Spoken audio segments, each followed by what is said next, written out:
PM Modi की ओर से वैश्विक हालात और संसाधनों की बचत की अपील के बाद मुख्यमंत्री योगी आदित्यनाथ ने बड़ा संदेश दिया है।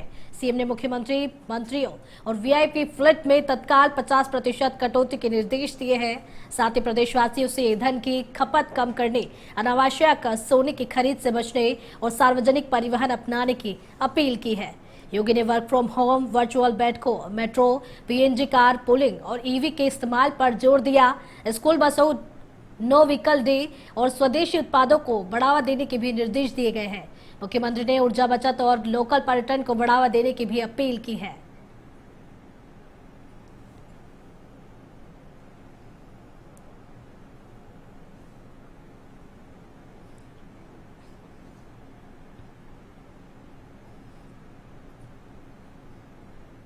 मुख्यमंत्री योगी आदित्यनाथ ने उत्तर प्रदेश राज्य महिला आयोग की उपाध्यक्ष अपर्णा यादव के पति प्रतीक यादव के निधन पर गहरा शोक व्यक्त किया है।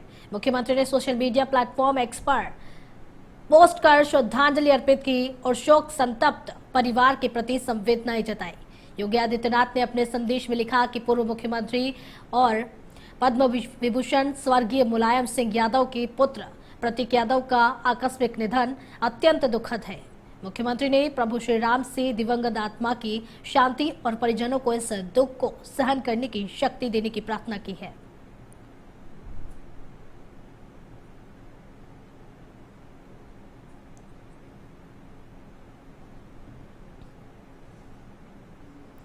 अपर्णा यादव और परिवार के प्रति संवेदनाएं व्यक्त की है। मुख्यमंत्री योगी आदित्यनाथ ने दिवंगत आत्मा की शांति के लिए मुख्यमंत्री ने प्रार्थना की है।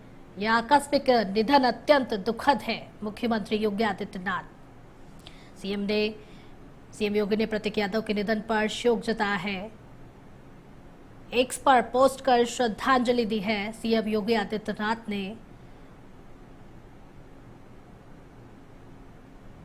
दिवंगत आत्मा की शांति के लिए उन्होंने प्रार्थना की है और परिवार को इस दुख को सहन करने की प्रार्थना की है। मुख्यमंत्री योगी आदित्यनाथ ने उन्होंने कहा है कि यह एक आकस्मिक निधन अत्यंत दुखद है।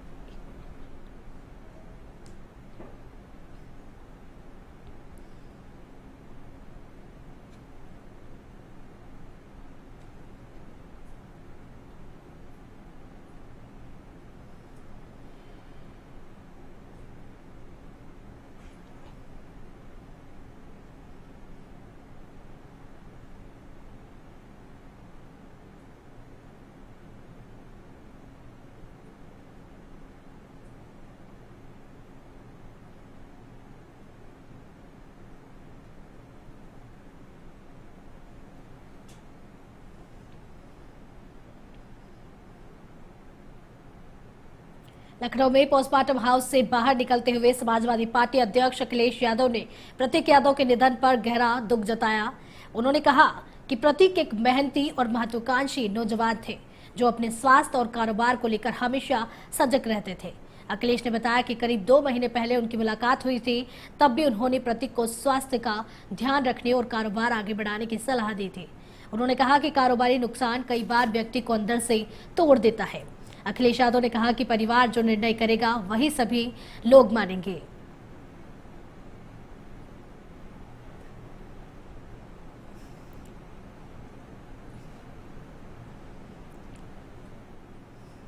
अखिलेश यादव ने कहा कि परिवार जो निर्णय करेगा वही सभी लोग मानेंगे। कारोबारी नुकसान व्यक्ति को तोड़ देता है, अखिलेश यादव ने कहा है।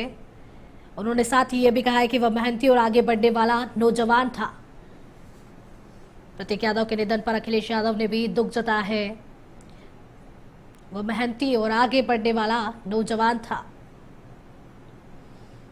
उसके साथ ही देखिए, बता दें 2 महीने पहले उनकी मुलाकात प्रतीक से हुई थी, तब भी उन्होंने उनको स्वास्थ्य का ध्यान रखने की सलाह दी थी। मैंने प्रतीक को बचपन से देखा है।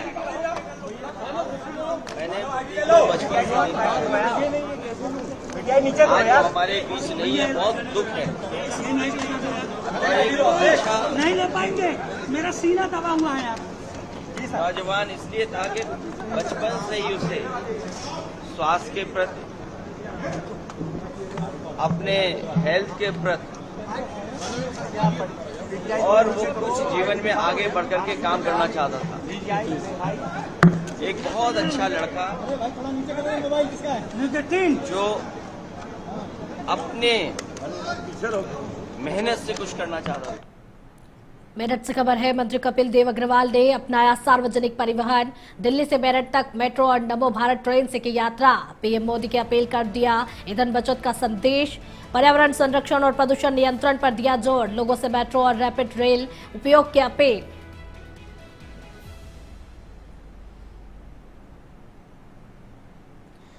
पीएम मोदी की अपील के बाद ईंधन बचत का संदेश देने के लिए मंत्री कपिल देव अग्रवाल ने अपनाया सार्वजनिक परिवहन। पर्यावरण संरक्षण और प्रदूषण नियंत्रण पर दिया जोर। लोगों ने अपील की है। दिल्ली से मेरठ तक मेट्रो और नमो भारत ट्रेन से की है यात्रा। पीएम मोदी की अपील पर दिया है ईंधन बचत का संदेश। लोगों से मेट्रो और रैपिड रेल उपयोग की अपील की है मंत्री ने।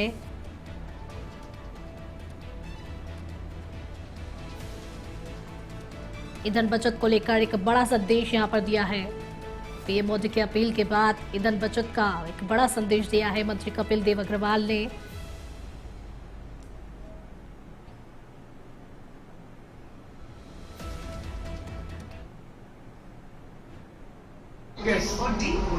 उसका उपयोग थोड़ा कम करें। उसी क्रम में उसी से प्रभावित होकर के मैं गोरखपुर से आते हुए एयरपोर्ट पर उतरा। वहाँ से मेट्रो ट्रेन से उतर करके सरायकाले खां और वहाँ से नमो ट्रेन पकड़ के मोदी। कुशीनगर से खबर है, ससुराल पहुंचे एक युवक ने अपनी साली को मारी गोली। गोली मारने के बाद युवक ने खुद को भी मारी गोली। दोनों की मौके पर हुई मौत। गांव में मचा हड़कंप। सूचना मिलते ही मौके पर पहुंची पुलिस। तमकुहीराज पुलिस घटना के कारणों की पड़ताल में पुलिस जुटी। तमकुहीराज थाना क्षेत्र के बसडीला बुजुर्ग गांव की है ये घटना।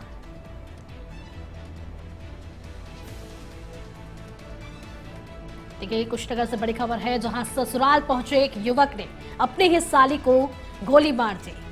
जिसके बाद गोली मारने के बाद युवक ने खुद को भी गोली मार ली, जिसके बाद उनकी दोनों की मौके पर मौत हो गई। एसएचओ को फ़ोन किया कि यहाँ पर एक किसी व्यक्ति द्वारा अपनी साली को गोली मार करके और खुद आत्महत्या कर लिया और दरवाज़ा बंद है। इस सूचना पर 9:15 तक एसएचओ यहाँ मौके पर पहुँच गए और उनके द्वारा दरवाज़ा तोड़ करके जब अंदर घुसा गया तब ये देखा गया कि उसमें जो युवती है उसकी डेड बॉडी पड़ी थी और उस युवक की जिसका नाम बाद में तस्दीक हुआ जितेंद्र प्रजापति नाम है, इसकी उम्र लगभग 28 साल है और मृतका जो है उसका नाम नैना प्रजापति है, जिसकी उम्र लगभग 18 से 20 साल के आसपास की है। और जो लोग आपस में जीजा और साली हैं और अभी इस संबंध में अभी चूँकि फॉरेंसिक की टीम अभी आने वाली है, उसकी जांच हो जाए और उसके बाद बॉडीज का। वही इस खबर पर ज्यादा जानकारी के लिए हमारे साथ संवाददाता सिद्धार्थ मिश्रा जुड़ चुके हैं। सिद्धार्थ, क्या कुछ अधिक जानकारी है इस वारदात को लेकर आपके पास? जी बताना चाहूंगा कि ये जो जितेंद्र था बिहार के कटिया कुचायकोट के क्षेत्र के निवासी था। ये विदेश में काम करता था। कुछ दिनों पहले घर आया और अपने साली को घर बात कर रहा था। इसके सिलसिले में अपने ससुराल पहुंचा। ससुराल पहुंचने के बाद कहासुनी हुई। घर वाले नहीं जाने दिए। इसके पहले भी आया था बुलाने के लिए। इसी कहासुनी को लेकर आज सुबह 9 से 10 बजे के बीच में गोली मार के साली की हत्या कर दी और खुद ही भी गोली मार लिया। इसमें मौके पर पहुंचे जिला के एसपी ने इस मौके को जांच पड़ताल की और बताया कि इसमें जो भी दोषी है उस पर कार्रवाई की जाएगी और साली और उस जेरिया दोनों के शव को पोस्टमार्टम के लिए भेज दी गई है। इस मामले से पूरे इलाके में सनी का माहौल है। सभी लोग डरे समय हुए हैं। जी मधु जी, बहुत बहुत धन्यवाद आपका इस खबर पर अधिक जानकारी के लिए।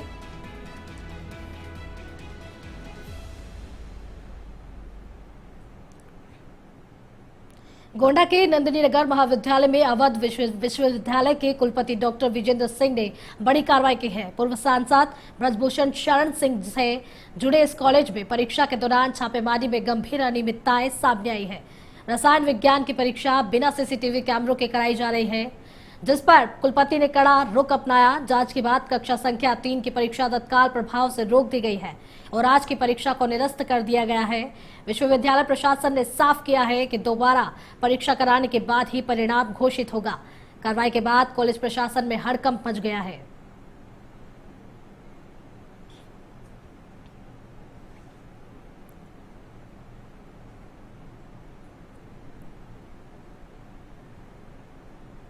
मथुरा के गोवर्धन अधिक मास मेले को लेकर विवाद खड़ा हो गया है। दिनेश फलाहारी महाराज ने मुख्यमंत्री योगी आदित्यनाथ को पत्र लिखकर मेले में मुस्लिम समुदाय के लोगों की एंट्री और व्यापारिक गतिविधियों पर रोक लगाने की मांग की है। पत्र में आरोप लगाया है कि कुछ लोग पहचान छिपाकर मेले में दुकानें लगाते हैं और धार्मिक भावनाओं को आहत करने का काम करते हैं। साथ ही सुरक्षा और शुद्धता बनाए रखने की बात कही गई है। इस मांग के सामने आने के बाद मामला चर्चा का विषय बन गया है। फिलहाल प्रशासन की ओर से इस पर कोई आधिकारिक प्रतिक्रिया सामने नहीं आई है।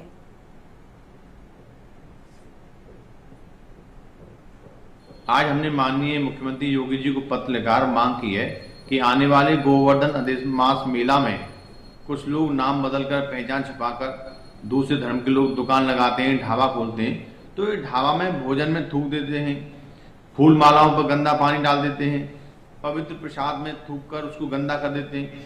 तो वहां पर हमारे ठाकुर जी के लिए भोग प्रसाद लगता है, उसको ये अपवित्र करने का प्रयास करते हैं। तो हम चाहते हैं कि ये लोग हमारे गोवर्धन मेला से दूर रहें। हम लोग जब इनके मेला में नहीं जाते, इनके त्योहारों में नहीं जाते, तो ये हमारे मेला में त्योहारों में। कासगंज नगर के विकास और जनहित से जुड़े मुद्दों को लेकर आयोजित महत्वपूर्ण बैठक में कई अहम प्रस्ताव सामने आए हैं। जनप्रतिनिधियों ने स्वास्थ्य सेवाओं को मजबूत करने और महापुरुषों के सम्मान से जुड़े सुझाव रखे। सभासद मनोज कुमार ने शहर के लिए शव वाहन यानी मोक्ष रथ और पार्थिव शरीर सुरक्षित रखने हेतु डीप फ्रीजर की व्यवस्था का प्रस्ताव दिया। साथ ही डॉक्टर भीमराव अंबेडकर की प्रतिमा को सुरक्षित रखने के लिए शीशे के कैबिनेट लगाने की मांग उठाई। वहीं सभासद रवि शाक्य ने बढ़ती आबादी और जरूरतों को देखते हुए नगर में 2 नई एम्बुलेंस खरीदने का प्रस्ताव रखा।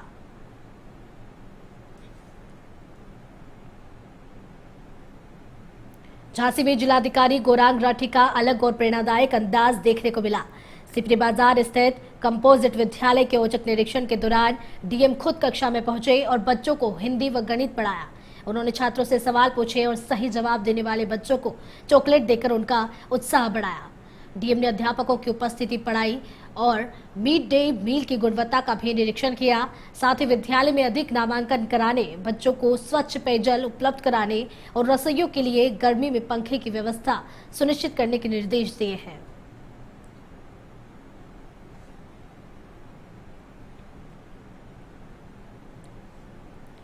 बस्ती में आयोजित प्रेस वार्ता में उत्तर प्रदेश गौ सेवा आयोग के उपाध्यक्ष महेश शुक्ला ने कहा कि मुख्यमंत्री योगी आदित्यनाथ के नेतृत्व में प्रदेश सरकार गौ संरक्षण और गौ सेवा को मिशन मोड में आगे बढ़ा रही है। उन्होंने बताया कि प्रदेश में 7700 से अधिक गौ आश्रय स्थल संचालित है, जहां 16 लाख से ज्यादा निराश्रित गौवंश की देखभाल की जा रही है। सरकार गौवंश के भरण पोषण के लिए प्रतिदिन 50 रुपए की सहायता भी दे रही है। महेश शुक्ला ने कहा कि गो तस्करी और गोवध के मामलों में सरकार सख्त कार्रवाई कर रही है और गौ सेवा के प्रति पूरी तरह प्रतिबद्ध है।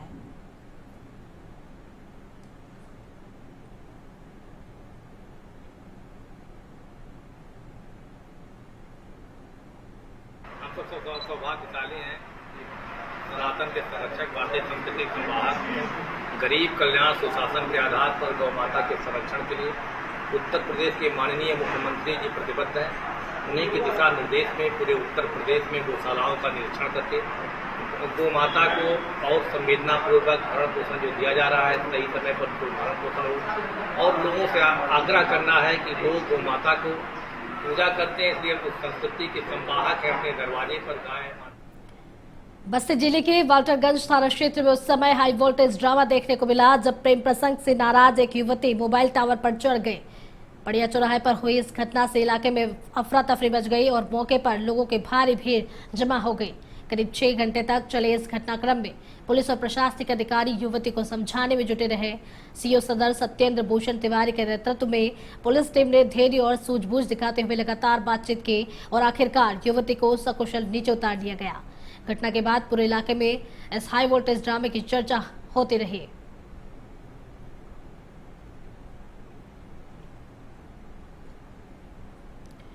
ललितपुर में आवारा कुत्ते के आतंक से लोगों में दहशत फैल गई है। सदर कोतवाली क्षेत्र में मेडिकल कॉलेज मार्ग पर एक आवारा कुत्ते ने करीब 3 घंटे के भीतर 15 से 20 लोगों को काटकर घायल कर दिया।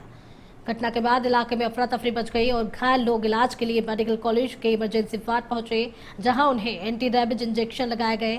घटना के बाद स्थानीय लोग और प्रशासन आवारा कुत्ते की तलाश में जुटे हुए हैं।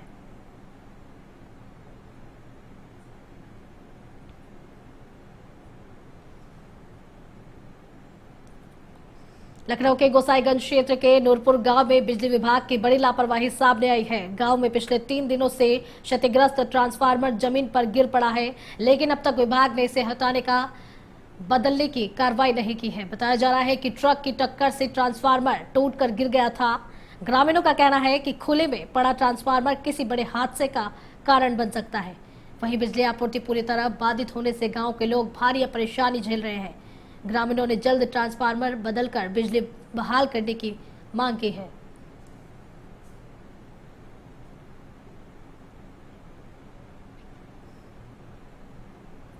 श्रावस्ती में जंगल से चोरी कर ली जा रही साखों की लकड़ी का वीडियो बनाना एक युवक को भारी पड़ गया। तुलसीपुर क्षेत्र के सुजानडीह निवासी प्रमोद कुमार ने आरोप लगाया है कि बाइक पर लकड़ी ले जा रहे युवकों का मोबाइल से वीडियो बनाने पर आरोपी भड़क गए और बीच सड़क पर उसके साथ मारपीट की। इतना ही नहीं, आरोपी ने युवक को मोबाइल भी तोड़ दिया। घटना के बाद वन संरक्षण को लेकर सवाल उठने लगे हैं। पीड़ित ने मामले की तहरीर थाने में दी है। थाना प्रभारी महिमानाथ उपाध्याय ने बताया कि मामले की जांच की जा रही है। वहीं वन विभाग ने लकड़ी को कब्जे में लेकर कानूनी कार्रवाई शुरू कर दी है।